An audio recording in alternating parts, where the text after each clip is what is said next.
ንግዳችሁ የምታተርፉበት አስባችሁ የምታሳኩበት እንዲሁም መንገዳችሁ ቀና የሚሆንበት ዕለት ይሆን ዘንድ እየተመኘው በሁለት እጅ የማይነሳ ሰላምታዬ በያላችሁበት ይደርስ ዘንድ እየተመኘው እነሆ ልወዞዞ በግሬን ጀመርኩ። ካፊያው ዘመህር ነኝ።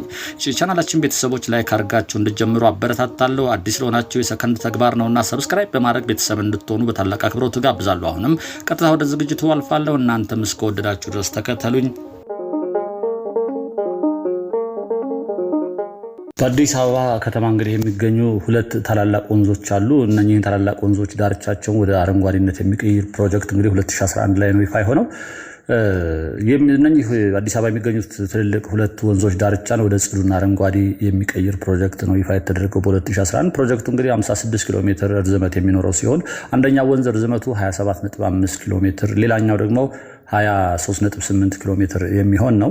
በአጠቃላይ በግምት እንግዲህ ወደ 29 ቢሊዮን ብር ወጪ ይደረግበታል ተብሎ ነው የተጀመረው ስራው። በ3 ዓመት ጊዜ ውስጥ ይጠናቀቃል ተብሎ ነገር ግን በ3 ዓመት ውስጥ ሊጠናቀቅ አልቻለም። ይሄ የሚጠይቀው ይሄ ፕሮጀክት ለበርካታ የከተማ ነዋሪዎች የስራ ዕድል እንደሚፈጥርም ተገምቶ ወደ ስራ የተገባበት ነው። የፕሮጀክቱ መጠናቀቅ እንግዲህ አዲስ አበባን የነፍስ ወከፍ አረንጓዴ ሽፋን ከቀሪው የአፍሪካ አካባቢ ጋር ሲነጻጸር ከነበረበት 0.3 ሜትር ኪዩብ ወደ 7 ሜትር ኪዩብ ከፍ ያደርገዋል ተብሎ የተጠበቀ ልማት ነው። አረንጓዴና ንጹህ አዲስ አበባን በመፍጠር መዲናዋን የከተማዋ ቱሪዝም መዳረሻ ማድረግ ደግሞ የፕሮጀክቱ ዋነኛ ዓላማ እንደሆነ በጊዜው ተነግሯል። በተለይ ታሪካዊና ተፈጥሯዊ መስህቦችን እንዲሁም የእረፍት ጊዜ ማሳለፊያ ስፍራዎችን በማዘጋጀት የውጭና የሀገር ውስጥ ጎብኚዎችን ለመሳብ እንደሚያስችል ከዚህ ቀደም የጠቅላይ ሚኒስትር ጽሕፈት ቤት በመረጃው አውጥቶ አንብበናል። በወንዞቹ ዳርቻና በህዝቡ የሚንቀሳቀስባቸው ቦታዎች የአገልግሎት ዘርፉን በማበረታታት ካፌዎች፣ ምግብ ቤቶች እንዲስፋፉ እድል እንደሚሰጥ ነው የተጠቆመው። ለከተማ እንግዲህ አስጎብኚዎች አገልግሎቶች ማመቻቸትም ከውጤቶቹ መካከል ተጠቃሽ ነው። ወደ ወንዞቹ የሚቀላቀሉ ፈሳሾች ከየሰፈሩ የሚወጡት አቅጣጫቸው ተቀይሮ በዘመናዊ ቴክኖሎጂ ታክመው በዳርቻዎቹ የሚተከሉ እጽዋቶችን ለማጠጣት እንደሚውልም ነው እንግዲህ ታስበው። በዝናብ ጊዜ የሚፈጠር ጎርፍ ወደ ወንዞቹ እንዳይገባ በወንዞቹ ዳርቻዎች የማፋሰሻ መስመር እንደሚሰራም ነው የተጠቆመው። ፕሮጀክቱ እንግዲህ የብስክሌት መስመር፣ የንጹህ መጠጥ ውሃ፣ የአቅርቦትና የመናፈሻ አገልግሎት የያዘ ሲሆን በዋናነት ከፀሐይ የሚመነጭ ታዳሽ ኃይልን እንደዚሁም ይጠቀማል። በዚህ መልኩ ነው እንግዲህ 2011 ላይ ይሄ የወንዝ ዳር ፕሮጀክት የተጀመረው። እንዳልኳቸው 2011 ሲጀመር በዋናነት ሁለት ትልልቅ ወንዞች ይኖሩ እንጂ እነኚህን ትልልቅ ወንዞች የሚገብሩ ደግሞ ከተለያየ ቦታ የሚመጡ አነስተኛ የሆኑ ምንጭ ወይንም ወንዞች አሉ። ከዛ ባሻገር የሰፈሩ የሚወጡ ፍሳሾችም ተቀላቅለው ነው የሚወጡት። አሁን እንግዲህ በየአካባቢው እንደምናየው ይህ ስራው እየተጧጧፈ ይገኛል። አሁን የምንገኝበትም እንግዲህ ቀበናን ከሚመግቡ ቀበናን ከሚቀላቀሉ ወንዞች አንዱ የሆነው አንዳንዶቹ ቀበና ወንዝ ነው የሚሉት፣ እሱንም ከሽሮ ሜዳ የሚመጣው ጋር ተቀላቅሎ ወደ ቀበና የሚገባ ነው። አንዳንዶቹ እንዳልኳችሁ ነው። ግን ቀደም ያሉ ሰዎች ስጠይቅ ደግሞ አባ ንጉሴ ወንዝ ይባል እንደነበረ ሰምቻለሁ። ይህን ወንዝ እንግዲህ ከዚህ ቀደም አሳይቻችኋለሁ። አሁን ተጠናቋል። እንግዲህ ዙሪያ ገባውን እየተንቀሳቀስን እናያለን። ከኔ ጋር አብራችሁ እንድትጓዙ በአክብሮት ጠይቃለሁኝ። እንግዲህ እዚህ አጠገቤ አንተ አትንኩት አለ አብሮኝ አትንኩት። ይሄን አካባቢ መጥቶ አይቶት አያውቅም። አሁን አብረኸኝ ትጎበኛለህ። መልካም። እኔ እንደውም በጣም ይገርማል፣ ግራ ተጋብቻለሁ። እንግዲህ ከተማ ተወልደ እንደ አዲስ አበባ ተወልደህ ብዙ መንደሮችን አቅ ነበረ። እዚህ ጋር ግን ትንሽ ግራ ተጋባ። ቤላን ጨርሰ ጣሊያን ኤምባሲ ጀርባ ነው። ሳሩ እንዳይኸው በጣም አድጓል። እንደውም የሰብል ነው የሚመስለው። አሁን መጀመሪያ ላይ ስናሳይ ነበረው። የሚገርም ነው። መልካም። ይሄ የተፈጥሮ በፊት እንደዚህ አልነበረም አይደለም? ራሳቸው አርቲፊሻል እንትን ያደረጉት ቤት። ይሄ ጠቅላላ ቤቶች ነበሩ፣ ሰዎች የሚኖሩበት ነበር። ቤላ 18ን ይዘህ ወደ ላይ ስትወጣ ጣሊያን ኤምባሲ ጀርባ ስትደርስ ነው ይሄ ያለው። ዲዛይን ተሰርተው እንጂ ቤቶች ነበሩ፣ ጥቅጥቅ ያሉ ቤቶች ነበሩ የሚኖሩት። ይሄ እንደምታየው ወክ ማድረጊያ ነው። ይሄ በቀኝ በኩል የምንሄድበት፣ ይሄ በቀኝ በኩል የምታየው እንግዲህ የስጋ መጥበሻ ነው። ይሄ አንተ ግቢ ውስጥ እኮ ተክለ ነው በጣም ያስቸገረን ያለ። ግን ይኸው እዚህ ጋር ይኸው እንዴ ተመችቶ ታታዩም። ታች መግቢያው ላይም ፊልሙን ከዚህ በፊት ብዙ ጊዜ አሳይቻለሁ፣ ያላሳዩት እንጂ እንደዛ ነው። ይሄ ደግሞ ተፈጥሯዊ እንዴት ነው? ሰው ሰራሽ ሐይቅ ነገር ነው። ወንዙን ገድበውት አነስተኛ ሐይቅ ነው። እንግዲህ አንዳንዶች ሐይቅ አትበል ኩሬ ነው ብሎኛል። ስሙ አያጣላንም፣ ግን ሰው ሰራሽ ነው። እዚህ ጋር አሁን አሳ ማርባት ይቻላል፣ በነገራችን ላይ ይቻላል። ሁለተኛ ነገር ደግሞ ሰው እዛች ደረጃዋ ላይ ቁጭ ብሎ ኢንጆይ ማድረግ ይቻላል። ብዙ ሰው እንደዚህ አይነት ተፈጥሮ እንትን ደስ ይላል። ይሄ ውሃው አሁን ቀንሶ ነው እንጂ እንዳለ ውሃው ይወርዳል እና ይሄ ምንድነው ጠይቄ ነበር እዚህ አካባቢ ያሉ ሰዎች ጠይቃቸው ወንዙ ይደርቃል በጋ ላይ። ስለዚህ እንደዚህ አይነት 2-3 ውሃው ይያዛል። ውሃው 2-3 ከተያዘ በኋላ ስልክ እየደወለ የተጠራ ነው ስልክ። እሺ ከዛ በኋላ በበጋ የዚህን ይጠቀሙታል እና ግድብ ይኖራል። ከግድቡ በጋ ላይ ሲሆን ውሃ ሲያንስ ይሄ ግድቡ ይለቀቃል። አሁን በዚህ ስር በመሃል ክፍተት ይታያል። ይሄ ሲሞላ በዚህ በክፍተቱ ይሄዳል ራሱ ይሄዳል። ከዛ በታች ካነሰ ውሃው እዛው ግድቡ ይቀራል ማለት ነው። መልካም። እዚህ ጋር አሁን የምናየው በሽቦ የታሰረ ነገር አለ። ልክ እንደዚህ እንደ ሳሩ ነው አይደል? ሳር ነው እንዳይበተን። መልካም። ይሄ ጣሊያን ኤምባሲ ላይ የሚታይ ጣሊያን ኤምባሲ ጣሊያን ለጋሲዮን የሚባለው ከሱ ጀርባ ማለት ነው። ይሄ ከሱ ጀርባ ነው። ይሄ ታዲያ አሳ ማርባት ይቻላል። በጣም ይቻላል። ወንዙ ወረታች የሚወርደው ያ ትንሽ ነች ያለችው። ምክንያቱም ወንዙ ቀንሷል። ስለቀነሰ ትንሽ ነው ያለው። ምናልባት ብዙ አዲስ አበባ ውስጥ ያሉ ወንዞች ክረምት ላይ ነው ትንሽ የሚሞሉት እንጂ ጨረጨረ። ድሮ ግን ለዛ አልነበረም። በተለያየ ምክንያት ነው እንዋኝበት ነበር አይደል? እንዲህ አሁን ቀልድ ነው የሚመስለው እኮ ቀበና ልጆች አሁን በዋና ነው እንግዲህ ያደግነው ቀበና ሲሉ አሁን ወስደህ ብታሳዩ ሌላ ሰው ምን ውሸት ነው የሚዋሹት ሊሉ ይችላሉ። እኛም ደርሰንበታል። ገላግሌን እዚያ አፍንጮ በር ከቀጨን የሚመጣውን ዋኝተንበታል። የሚገርምህ ነው እንደውም ውሃ እንዳይበላችሁ ነው እንደዛ ነው የሚባለው። ውሃ እንዳይበላችሁ ትባላል። ውሃ ወስደው ተብሎ አባዲና ተጠርቷል። ምንድነው ልጆች ውሃ ወስዷቸው የተባለም ከትምህርት ቤት ጠፍተው እንደዚሁ አደጋ ይጋለጡ ነበረ። ልጆች እንግዲህ በዚህ አጋጣሚ ራቅ ብላችሁ ስትሄዱ የማታውቁት ወንዝ ውስጥ እንዳትገቡ እንመክራለን፣ አበረታታችኋለን እንዳትገቡ። ወንዙ የሚመጣበት ለወንዙ ስፋት ሰፊ ቦታ ነው ማለት ጎርፍ ምንም ነገር እንትን የሚያደርገው ነገር የለም። ድሮ መንደሮች እስከ ጫፍ እስከ በቃ ይሄ አሁን ያለንበት ቤት ነበር፣ መኖሪያ ቤት። በጣም ሰፊ ቦታ ነው። አካባቢው ደስ የሚል ነገር አለ። ቪው ራሱ ያለው ጸጥ ያለ ነው። ደግሞ ቦታው ጫጫታ የለ ምን የለበት ጸጥ ያለ ቦታ ነው። ሌላው ደግሞ እንግዲህ እዚህ ጋር ልጆች ይዘህ ብትመጣ ልጆች ምናልባት ይሄ ተፈጥሮ ላንድስኬፑ ብዙም ላይስባቸው ይችላል። ለልጆች መጫወቻ ተብሎ ይተዘጋጃል። እነሱን እዛ አድርገህ አንተ ቁጭ ብለህ ይሄንን ኦብዘርቭ ማለት ትችላለህ። ከትራፊክ አደጋም ነፃ ነህ። እዚህ ጋር እንደዚህ አይነት ቦታ ማለት ልጆችን ሴፍ የሆነ ቦታ ነው የምታዝናናቸው። ቤተሰብ ሆነህ እኮ በዚህ መንቀሳቀስ ትችላለህ። በጣም እንዳልኩህ አሁን መኪና ሄድም እዚህ ተሽከርካሪ በዚህ ክልክል ነው። ገና መግቢያው ላይ ተዘግቷል። የሆነ ቋሚ ነገሮች አሉ። እንደዚህ አይነት ነገር እንዳይመጣ አንድ ልጅ አግኝቼ ነበረ ብስክሌት ይነዳ። አንተ በዚህ ይፈቀዳል ስለው አይ በዚሁ ነው የመጣሁት ማንም የተናገረኝ የለም ማለት እሱ ምልክት መለጠፍ አለበት። ለብስክሌት የሚፈቀድ ከሆነም እንደዛ ግን ቦታው አይመችም። ላይ እንደምታየው እንደሱ ነው። ይሄ ቆይ ወደ ላይ እንውጣ እንዴ ደረጃው ነው እንውጣ። ይሄ በጣም ጠቀሜታውን ለየት የሚያደርገው ደግሞ አንዳንድ ጊዜ አካል ጉዳተኛዎችን በዊልቸር የሚሄዱ በጣም እድሜያቸው የገፉ ሰዎችን እዚሁ ማንሸራሸር ትችላል። የሚገፋ ዊልቸር ላይ እንደውም እንደሱ አይነት ሰዎች ከቤታቸው በተወሰነ ኢንተርቫል እያመጣ እዚህ ብታዝናናቸው እኔ በጣም ደስ የሚላቸው ይመስለኛል። በእድሜ የገፉ ሰዎች በዚህ በተለይ ገጠር ያደጉ ከሆነ እንደዚህ አይነት ቦታ ሲያዩ ጫካውን ሲያዩ ወንዙን ሲያዩ የሚደሰቱ ይመስለኛል። ላንድስኬፕ ራሱ ይናፍቃቸዋል። እንግዲህ በተለይ ያደጉበት አካባቢ እንደዚህ አይነት ቦታ ከሆነ በጣም ኤቨርግሪን ነው።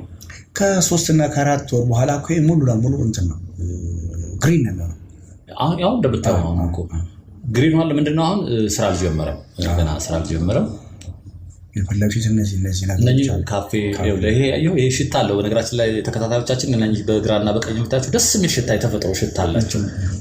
ለዚህ ታስበው ነው የተጠቀሉት። ሌላ ቦታ ደግሞ ያየነው ምንድነው በሶ ብላ ደግሞ ሌላ የሚጠሩት አለ። በሌላ ቦታ በሶ ብላ ሌላ ስም አለው።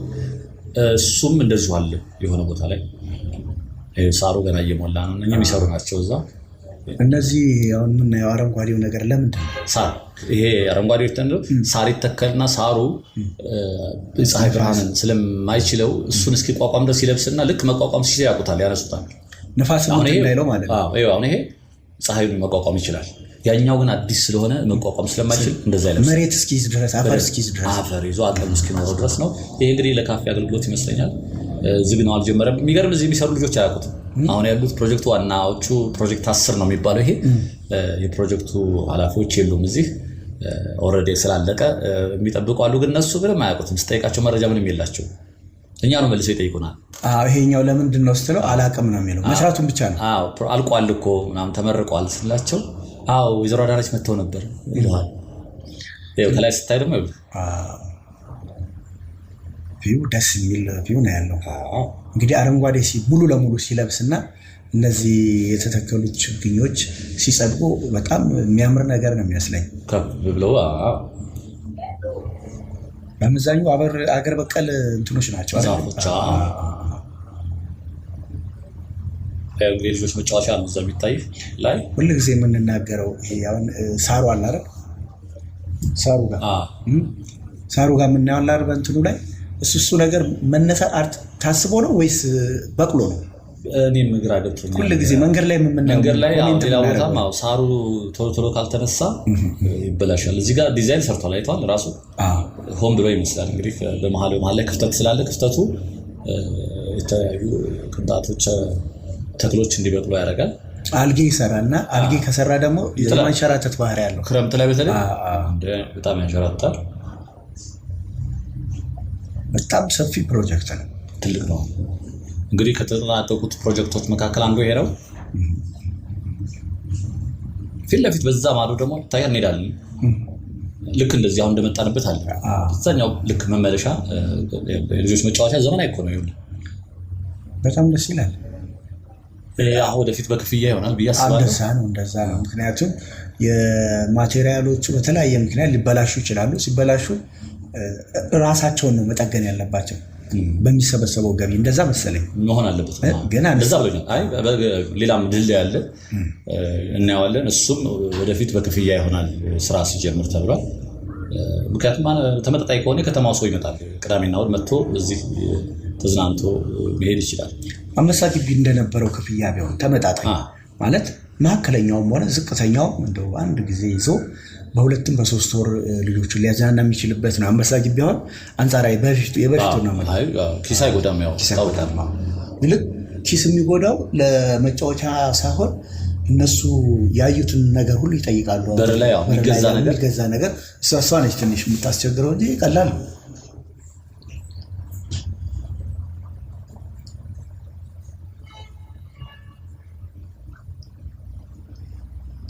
ጥሩ ስፖርት ማዘውተሪያ እኮ ይሆናል ማለት ዱብ ለሚል ሰው እዚች ላይ በረከሰ በተሞላቸው አርማታዋ ላይ በሱ ላይ ይሮጣል፣ ደረጃ ይወጣል ይወርዳል አይደል? በዚህ የሮጥ ከዛኛው ብትሄድ ደረጃው ላይ ደግሞ ቢሰሩ ስፖርቶችን መስራት ይቻላል። ቅድም የወጣንበት ላይ ይቻላል። እንግዲህ ይሄ የሚቀርበው ኪዳነ ምሕረት አካባቢ ያሉት በጉራራ ቤላ 18 አካባቢ ያሉ ልጆች ለነሱ ነው የሚቀርባቸው። አሁን እያየነው ያለውም ግለሰብ ልጁን እያዝናና ነው። ሳሩ ይሄ አሁን ገና እየሸፈነ ነው፣ አልደፈነም። ይኸው አሁን ከትንሽ ጊዜ በኋላ ሙሉ በሙሉ ይሞላል፣ ያስታውቃል። አሁን ገና ነው። ከአሁን ከአንድ ሳምንት በኋላ ብንመጣ ሞልቶ እናገኘዋለን። የሚሰራ ሌላ ደግሞ የሚንከባከብ ደግሞ ሌሎች ናቸው። የሚንከባከቡ የፕሮጀክቱን የያዙት አጠናቀዋል። ሚያዝያ 24 ላይ ነው አጠናቀው እንትን ያሉት። እኒኞቹ ግን እዚሁ አሉ። አሁን ቀደም ያሳየኋቸው ልጆች እነሱ አሁን ይሄን አበባ ውሃ ያጠጣሉ፣ ይኮተኩታሉ፣ አንዳንድ ስራዎችን እዚሁ አካባቢ ቁጭ ብሎ ይሰራሉ። ይሄ አረንጓዴ የለበሰው በሽቦ ተቀርቷል። ዝናብ ሲመጣ እያጠበው አፈሩን ወደዚህ ወደ እኛ በምንራመድበት መንገድ ላይ እንዳይመጣ እንደሱ ተደርጓል። ከትሮ ይዟል ማለት ነው። ይሄ ራሱ ረጅም መንገድ ነው የመጣበት። በጣም ረጅም ነው። የሚገርም እኮ ነው። 20 ነው 21 አካባቢ ወደ ቤላ ገራሚ ነበር። ወደታችም እኮ ነበረ እንትን ጫካ ሞልቷል። ወደዛ አንዱ ሁለት ጊዜ ችግኝ ተክለናል። ወደ ላይ ይሄ የካ ክፍለ ከተማ ነው። የካ እኮ አብዛኛው ጉለሌና የካ በደን የተሸፈነ ነው። ከፍተኛ ቦታ ላይ ስላለ እንደዛ ነው። ፊት ለፊት የምታይ ነው እንግዲህ ድልድዩ ፊልም ላይ ነው እንግዲህ የምናየው ብዙ ጊዜ። እኔ እንደዚህ አይነት ድልድይ ማቀሪት መሰለ ጎጃም ውስጥ ጭስ አባይ ስንሄድ እዛ ጋር ነው ያየሁት እና ይንቀሳቀሳልና እንዲህ ስለሚንቀሳቀስ በጣም ያስፈራል። የከፍታ ቦታ አክሮፎቢያ አለብኝ። እንደሱ ነው። ይሄ ደግሞ በጣም ይረዝማል ይመስለኛል። ከዛ ግን ይሄ እኔ ከዛ የሚለየው ያኛው በጣም ነው እንዲህ የሚያደርገው። ይሄ ግን የተያዘበት ነገር አስተማማኝ ነው ማለት ብዙም አላስፈራም። አሁን እስኪ ሞክሯል። ባለፈው ትንሽ ፈርቻለሁ መጥቼ። አሁን ግን ፍራቴ ከኔ ጋር ስለሆንክ ደግሞ አይ አሁን የሚያስፈራ ነገር አይደለም። እስቲ እኔም ለነገሩ እኮ እንትን ነኝ። እንግዲህ ከተጠናቀቁት የወንዝ ዳር ልማቶች ከዚህ ቀደም አሳይተናቸዋል። ካዛንቺስን አሳይተናል። አሁን ደግሞ ከተጠናቀቁት ይኸው እዚህ ጋርም እየተዝናኑ ነው። ልጁ ወይ አባቱ ሊሆኑ ይችላሉ። ተዝናንተው ፎቶግራፍ ተነስተው ይሄዱ ነው። እንትኑም አለው በቀኝና በግራም እኮ እንትን ስላለው ብዙም ከስጋት ነፃ ነው። የሚገርምህ ልጆች እያለ የምናደርግ ነበረ መሰለ ወደ እንጦጦ ስትሄድ አነስተኛ ወንዞች ነበሩና በሁለት ሜትር ወፋፍራም እንጨት የለም ዛፍ ባህር ዛፍ በሱ ላይ ባዶ እግርህን አድርገህ ሩጦ ቶሎ ማለት ልጅ እያለ እንጫወት ነበረ። ረጅም ነው፣ በጣም ረጅም ነው። በጣም ረጅም ነው።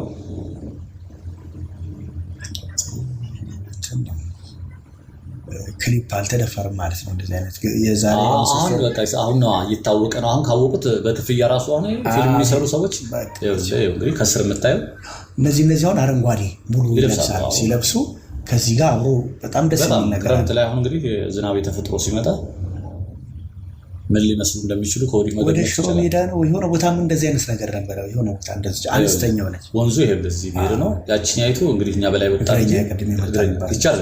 እኛ መጣን በላይ ነው። ይቺ ግን እንደዚህ ይቻላል። እንደዚህ መተህ ይኸው እዚህ በዚህ በተህ ይሄን መሻገር ትችላለህ።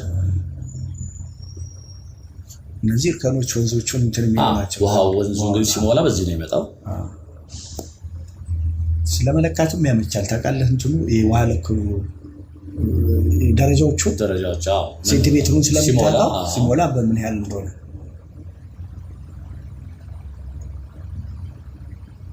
ኔት ነው።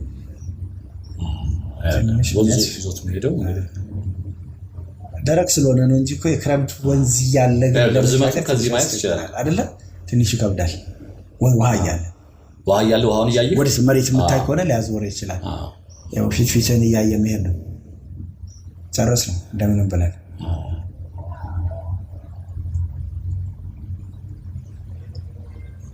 ይሄ እንግዲህ ወደ ቀደም ወደ መጣንበት የሚመልስ ነው። በዛኛው ዙሪያ በዚህ መሄድ ራሱ ወቅ አሪፍ ነው። ምሽት ላይ እንግዲህ ላይቶች አሉ። እነዚህ መብራቶች ሶላር ናቸው። በነገራችን ላይ ቀን ይሰበስቡትና ማታ ያበራሉ። አንድ ቀን ምሽት እመጣለሁ ብዬ አስቤያለሁ። እስኪ ምሽት ምን ይመስላል? እንግዲህ ጅብ አይጠፋም መቼም እዚህ አካባቢ። በቃ ፈረንሳይ ለጋ ሲሆን ይዘሽ ሜዳን ወደ ቀጨኔ ያው ብዙ ጫካም ስላለ መሰለኝ ጅብ ይበዛል። ግን ከሱ ይልቅ ከእንስሳት ይልቅ ደህንነቱ ነው የሚያሳስበው። ምሽት ሲሆን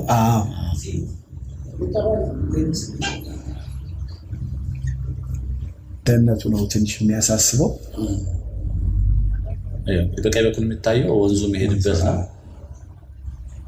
በደንብ ለቀውለታል ቦታ አስተካክለው አይደለም። በጣም ይሄ የቆዩት ናቸው። እንግዲህ ጣሊያን ኤምባሲ በዚህ በእኛ በኩል በግራ በኩል ነው። እሱ ጋር የነበሩ ዛፎች ናቸው እነኚህ። ይሄ በፊት ቤትም የለውም፣ በዛኛው በኩል ነበር ቤቶች አሉት። ደስ የሚለው ወንዞቹ አንዳንዶቹ ሪቴኒንግ ወል ይሄ ውሃ ጎርፍ ወይም ውሃን ለመከላከል የተደረገባቸው፣ አንዳንዱ ጋር ግን ተፈጥሯዊ እንትንነቱን ጠብቋል። ድንጋዩን ብቻ ይሄ አርማታ አይነት አንዳንድ ነገር መብላት የለም እንደሱ ብቻ ነው ያደረጉት። ይሄ እንግዲህ 30 ደቂቃ ይፈጃል። ቀስ ያልክ በዛ ዞረህ ቀስ ወክ እያረክኛ እንደውም ፈጠን መሰል እንጂ ወክ እያረክት ማለት 30 ደቂቃ ተዝናንተህ ከዛ እንግዲህ የካፌ አገልግሎት ይኖራል ብዬ አስባለሁ። ላይ ልጆች መጫወቻ አጠገብ ያለች ቤት አለች። እንደዛ ከሆነ ዞረህ እዛ ጋር ትንሽ አረፍ ብለህ ቡና ጠጥተህ መመለስ ትችላለህ። እዚህ ጋርም ውሃ ማጠራቀሚያ አንደኛው ይሄ ሊሆን ይችላል። እዚህ ጋር ሙሉውን ሉጣና ልውረድ ካልክማ ከ30 ደቂቃ በላይ ይፈጃል። ሁሉንም መንገድ ሁሉንም ደረጃ ልውጣው ካልክ ከፍተኛ ቦታ ላይ እኮ ነው ያለው። አዎ ይሄ አሁን ራሱ ሲሆን የሚገርመው ኮተቤ ስንማር ከዚህ ጀርባ ከጣሊያን ለጋ ሲሆን ልጆች ነበሩ እና እንመጣና ዋይንተን ልብሳችንን ነክረን ማለት ነው። ልብሳችንን ነክረ ነው በደንብ ማጠብ ሳይሆን ነክረ ነው ረጥቦ ማለት ነው። ቁጭ ብለን የዛፍ ስር እናነብና በላያችን ላይ ይደርቅ ነበር። ፀሐዩ የቪላ ልጆች ነበሩ። ውሃ ለዚሁ ፐርፐዝ የተቀመጠ ውሃ ነው ታንከሩ። በጋ ላይ ሲሆን የግድ ነው ውሃ ስለሚጠጡ እዚህ ጋር ታንከር አለ። ግን ብዙ ሰው ኃይል እንደሚያስፈልግ ነው። ይህም ቦታ እንደዚህ አይነት ቦታዎችን የሚያስተዳድር የራሱ የሆነ አካል መኖር አለበት፣ ኮንትሮል የሚያደርግ መኖር አለበት። ሁሌ እኔ እንደ ምሳሌ የማደርገው ወደ አዳማ የፍጥነት መንገዱ ኤክስፕረስ ወይው እሱ በጣም ነው የማደርገው። ገቢ ያለው የራሱ ገቢ ያለው። ስለዚህ ያችን መንገድ የሚያስተዳድረው እሱ ነው። አይተህ ከሆነ ወደ አዳማ ስንመላለስ በተለያየ ለስራ እንሄዳለን። እንግዲህ አንተ ጋር አብረን ስንሄድ ችግር ትንሽ ከተፈጠረች አንዱ መንገድ ላይ ይዘጋና ያቺ ፓርት ተዘግታ ያቺ መንገድ ይጠገናል። እንደሱ አይነት ነገር መሆን አለበት። በየጊዜው ክትትል፣ ከስር ክትትል። እንደሱ ካልሆነ እኛ ሀገር በጣም ከባድ ነው። ሽቦ በሆነ አጋጣሚ ከአጥር ወይ ከነዋሪው ወደዛ እንዳይገባ የተከለላላት እሷ እንኳን ትንሽ ነገር ከተደረገች ወዲያውኑ ጥገና የሚደረግበት ወዲያው እንደሱ ከወጣ ወጪ አንጻር ስታየው ይገባዋል። መውረጃ ደረጃዎች ሳሩ እንዳይረግጥ ሰው በጣም ያምራል። እንግዲህ አስበው ሙሉ አረንጓዴ ሲሆን እነዚህ ነጫጭ መንገዶቹ ድንጋዮቹ የድንጋዩ ከለር በጣም ነው የሚጎላ ይወጣል። ልጆች ቁጭ ብለው ጥላ ነው የተጫወቱ ነው። ወጣቶች ናቸው። ወጣትነት አሪፍ ነው ብሏል ስብሐት። ይሄ ቆይ ታይኛል። የስፖርት ማዘውተሪያም አለ። በነገራችን ላይ እንግዲህ ለብቻዋ ተከባ የታጠረች ነች። ሃንድ ቦል የመሳሰለ እንግዲህ በፒቲ ጎልም ሊጫወቱበት ይችላሉ። ራሱን ችሎ የታጠረ ነው።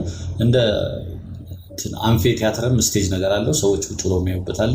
እንዲህ አይነት እንግዲህ ከዚህ ቀደም የለም ነበር። እንደውም ባሉ ቦታዎችም ለግንባታ ነበር የምንጠቀምባቸው። አሁን እንግዲህ ስፖርት ማዘውተሪያም የተደረገ ነው፣ እየተሰራ ነው። የዚህ ጋር ፊት ለፊት የምታዩት የሃንድ ቦል መጫወቻ ነው ግን ፒቲ ጎል አድርገውም ልጆች ሊጫወቱበት ይችላሉ። ታጥሯ ላይ ስቴጅ አለ። እንደዚህ አይነት ነገሮች አሁን በርካታ በየመንደሩ እንደዚህ አይነት ነገር ተሰርተዋል። አርቲፊሻል ሜዳዎች ናቸው በአመዛኙ እና ሳሩ ተፈጥሮ ነው። ላይ ስቴጅ ደግሞ በዛች ጋር አለች። ስፖርት ማዘውተሪያ ማለት አነስተኛ ሜዳ ለትሬኒንግ አድርጋ ትንሽ አነስተኛ ግጥሚያ ታደርጋለህ።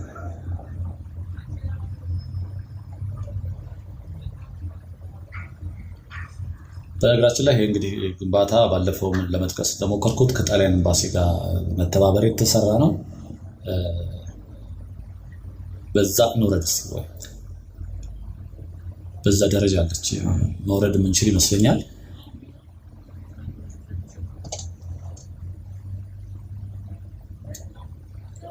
በተለይ የአካባቢው ተወላጅ የነበሩ ምናልባት በጣም ለውጡን የሚያዩት እነሱ ናቸው። በፊት የነበረውን ሁኔታ ያውቁታል። ቤቶች ናቸው በዛ በኩል ቤቶች ንቅንቅ ያሉ ቤቶች ነበሩ። እነሱ ናቸው የሚቀይርባቸው በጣም። እኔ ግን የገረመኝ እዛ ፊት ለፊት የምናየው የለም ድንጋዮቹ ዳር ላይ ያሉት ተፈጥሮ ይመስላሉ። ይሄ ወንዝ ዳር ሄደ የምታገኛቸው ድንጋዮች በተለያየ ጎርፍ አንቀሳቅሷቸው አቀማመጣቸው የራሱ የሆነ ውበት አለው። ልክ እንደዛ አይነት ነገር መቀመጫዎች አሉ።